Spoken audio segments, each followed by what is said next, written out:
to say something about what is going on in the country and in the world vis-a-vis the statement credited to the President of the United States of America concerning the issue of genocide or no genocide in Nigeria. Welcome to RCCG COG Okota, a place of overflowing grace of God. In this video, the General Overseer of the Redeemed Christian Church of God, Pastor Adeboye, has given an urgent advice to the Nigerian government over what President Donald Trump said concerning Nigeria. Recall that President Donald Trump has designated Nigeria as a country of particular concern. He also made a threat that is coming into Nigeria to wipe out terrorists that are attacking Christians in the country. Talking about Nigeria, now the General Overseer has given this urgent and also very heavy advice to the President of Nigeria and asking the government to move very swiftly. I also understand that a lot of people have been speaking that Pastor Adeboye should talk concerning this matter, and now he has broken his silence. Don't forget that Pastor Adeboye is a clergyman. He can't control or command the president. The only role he has is an advisory role, and he has used this opportunity now, and he has now given this urgent but heavy advice to the President of Nigeria. Let us dive into the video. Let us hear what Daddy Adeboye is sharing concerning the threats given by Donald Trump concerning Nigeria. Don't forget that you can join the conversation. Send your comment using the comment section, and please subscribe to this channel if you are new here. God bless you and happy viewing. The second time ever was some years ago when the current president at that time said all churches should protest around the streets where their churches are, protesting against killings going on in Nigeria, particularly against Christians. On that day, on the Sunday that he said we should go out, I went out around Ebute Metta. It was in the news. If you go into the archive, you see the television people. I think they came specially to cover me. And the focus of my placard, if I know a time like this will come, maybe I would have covered, I would have kept a video. On my placard, I wrote, "Every soul is precious to God." That's what's in my own placard, and I carried it myself. Every soul is precious to who? To God. Christian souls, Muslim souls, even enemy souls. That's what I believe then. That's what I believe now. Because every soul you kill, for whatever reason,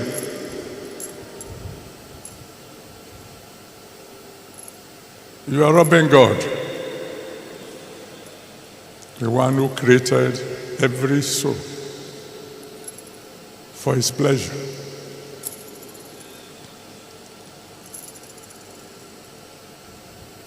And until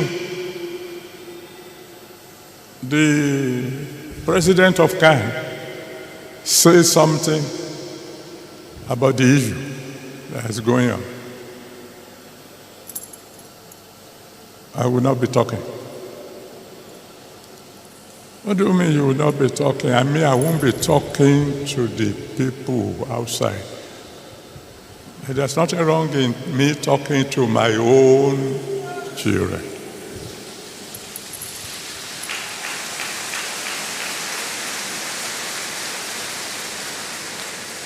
You see,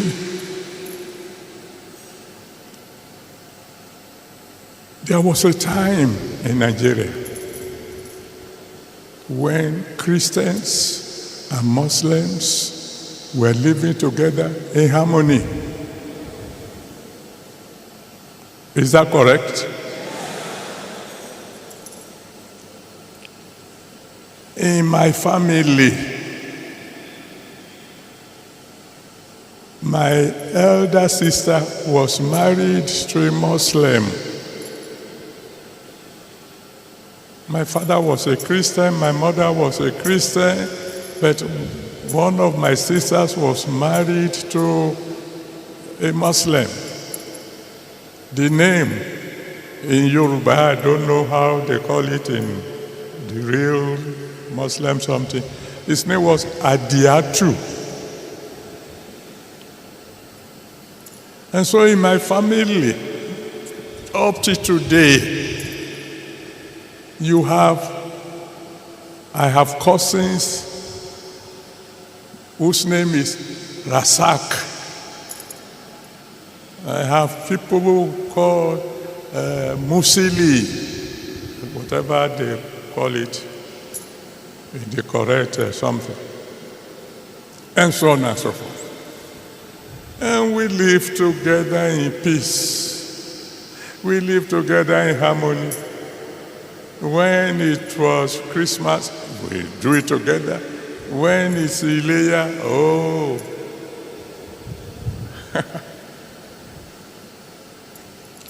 I had an uncle who loved me very well. And I tell you, anytime it was fasting time, I fasted. Not like him, oh.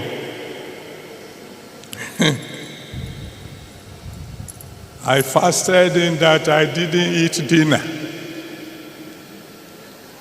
I waited for him to go to the mosque and return. Because I know when he returns, oh God, there'll be goody. So my own fast began when it was almost breaking time.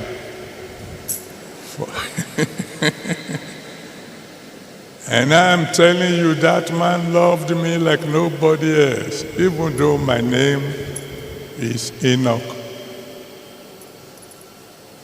He will wake me up in the night when they are finished preparing pounded yam, and we ate sari together.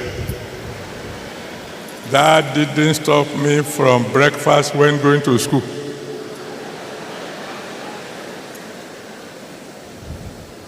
I mean, there was peace, there was harmony, there was no quarrel. Until some crazy people just decided to introduce religion into politics.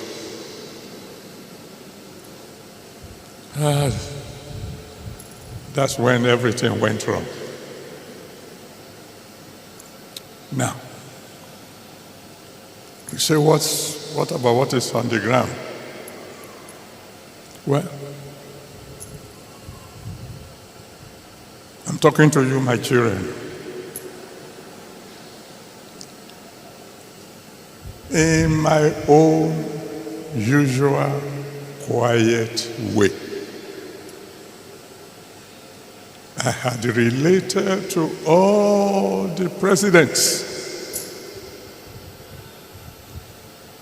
who were around when this trouble started. What did you tell them? Whatever I discuss between me and the big ones is top privacy.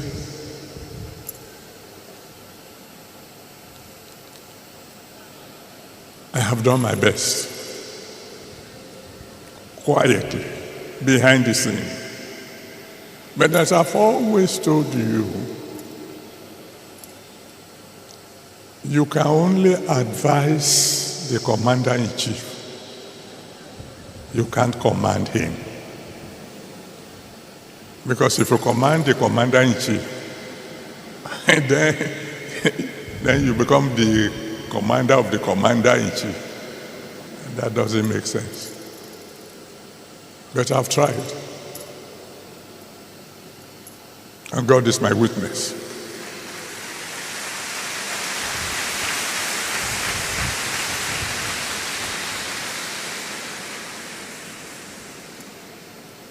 So then, I don't want to take much of your time.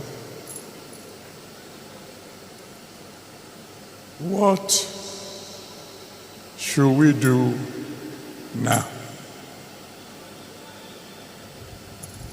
I'm talking to you as my children. If I were asked to make suggestions, I would say quietly to our government,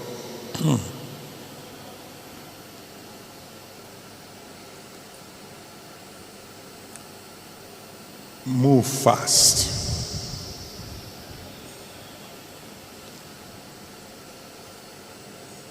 Move diplomatically. Move wisely.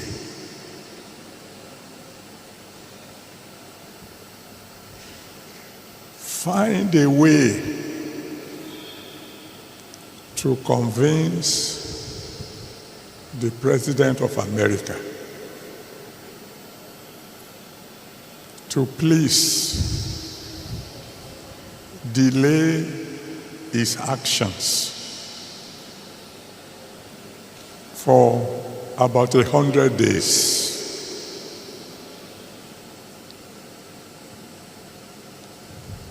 And then come home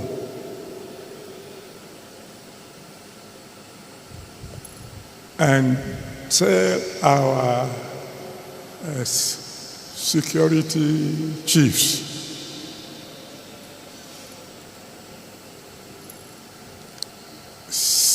get rid of these terrorists within 90 days or resign.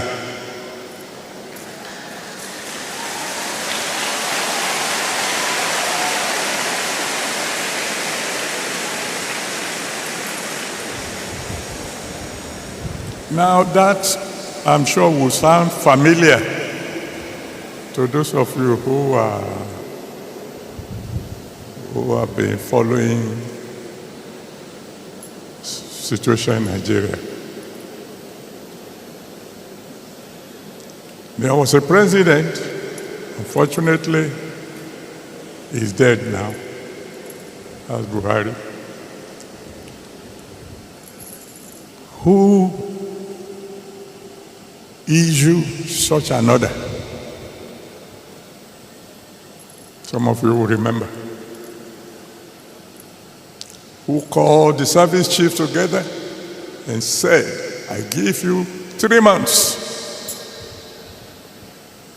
Get rid of all these Boko Haram people or resign. He's not around to tell you who gave him that advice. He ran with that advice, but he didn't follow it through. Because he gave the order, as the commander-in-chief of the armed forces. And the security operatives moved fast. But 3 months went, and the work was not done.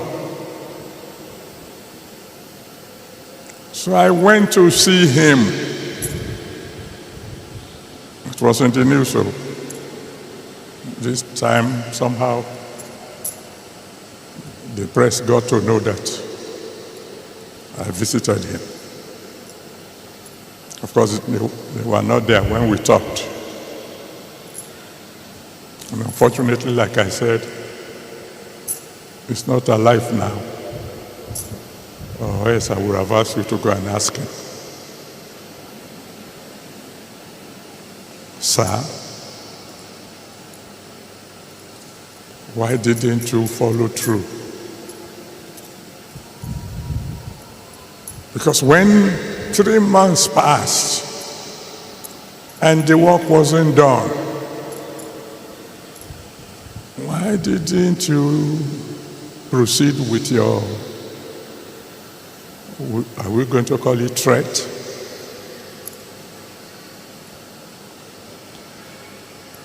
I won't tell you the details, but one thing came out of that meeting.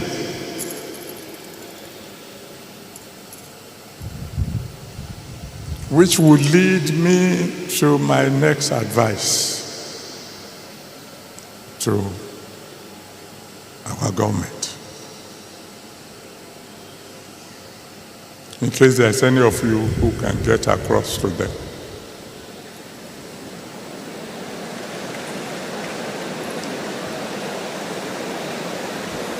That when giving orders to the service chief this time round,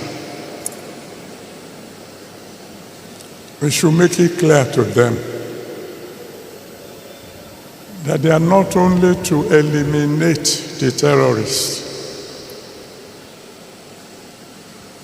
they should eliminate their sponsors.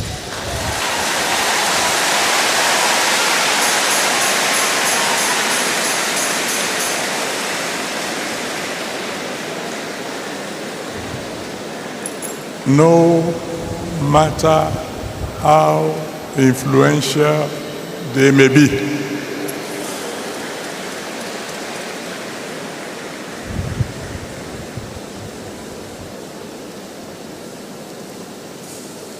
When I say my people, when I say our leaders should move fast, move diplomatically, they have to be and move wisely. We must take note of the fact that if America should attack us, China is not coming to defend us. Russia will not come to defend us. All the so-called world leaders, they will talk. They will condemn what America had done in strongest terms. But that's all they will do. That's all. Britain is not going to come and help us. No foreign or no other foreign powers will come to our aid. This is not the time for joking. This is not the time for grammar.